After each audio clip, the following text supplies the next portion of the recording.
Comme toujours, je vais vous parler de piscine et cette fois ce sera sur les problèmes les plus fréquents qui peuvent entraîner des désagréments voire même des fermetures très coûteuses. Le plus souvent, une piscine verte, floue et blanchâtre est vue comme un désagrément qu'on ne peut rattraper et que la seule et unique solution est de vider le bassin. Détrempez-vous, la solution existe et nécessite peut-être un temps long mais pas toujours. Cela est dû le plus souvent à une mauvaise filtration. Une mauvaise filtration provient automatiquement d'un filtre à sable soit mal calibré, soit non lavé, soit colmaté par l'usure du sable et l'accumulation de certains produits chimiques injectés. Avant d'entreprendre quoi que ce soit, il faut d'abord réaliser des tests. Analyser l'eau de la piscine et définir les paramètres de base d'une eau de piscine qui sont le pH et le chlore. Il faut savoir que si le pH de l'eau qui doit se situer entre 7.2 et 7.6 est déséquilibré, le chlore se dégradera très vite. Un grand nombre d'aquaparks qui attirent des foules souffrent tous de malfaçon.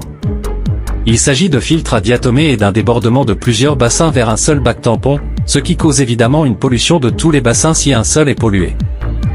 Dans ce cas, il faut que chaque bassin soit pompé vers un filtre qui lui est réservé pour ensuite être dirigé vers le même bassin via un circuit fermé. L'usage d'un flocculant pour les filtres à diatomée est très déconseillé mais des flocculants appropriés existent sur le marché.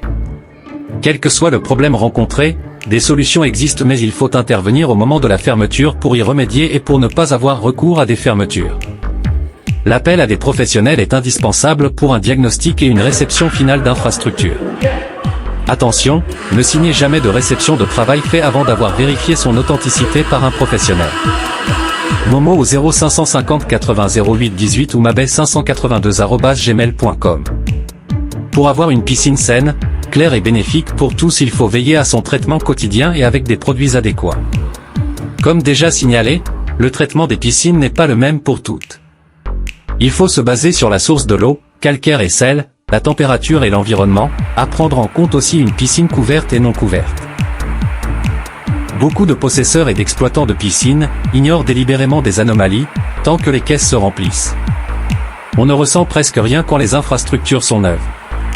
Il arrivera le jour où tout se disloque et consomme toutes les recettes longtemps épargnées. Prenons exemple du calcaire, TH. Le remplissage de piscine se fait par un forage, puis ou faire appel à des citernes sources externes dont on ne sait pas la vraie origine. Du calcaire et parfois des bactéries nocives peuvent s'y infiltrer. Le calcaire s'accumule et réduit les débits d'eau et surtout quand il y a chaleur, d'où une surpression qui peut entraîner des fissures ou éclatements d'équipements. Cela entraîne aussi le colmatage des filtres à sable et la rugosité des parois ou autres. C'est pour cette raison qu'il faut veiller à une bonne eau à TH, calcaire, ne dépassant pas les 30 degrés. À partir du moment où l'on remplit là où les piscines à partir de forage, pourquoi ne pas investir dans une station de décalcarisation voire même de désalinisation? Cela va augmenter la durée de vie des équipements et infrastructures. Attention! Un surdosage de certains produits chimiques peut causer des dégâts irréversibles aux équipements et infrastructures. Pour éviter tout cela, veillez à appliquer les notices des produits imprimés sur les emballages. Et si vous constatez une inefficacité d'un produit, il faut appeler le fournisseur et demander des explications. Attention! Certains produits périmés ou sans effet sont vendus dans des emballages d'autres marques. Assurez-vous de la véracité des produits et des fournisseurs. Assurez-vous que le fournisseur peut accompagner ces produits pour prouver leur efficacité. Une piscine est une source de bonheur, de détente et de vacances, mais à ne pas oublier que c'est aussi une source de maladie si cette piscine n'est pas traitée convenablement. Les piscines externes, familiales ou autres ne s'ouvrent que pendant l'été.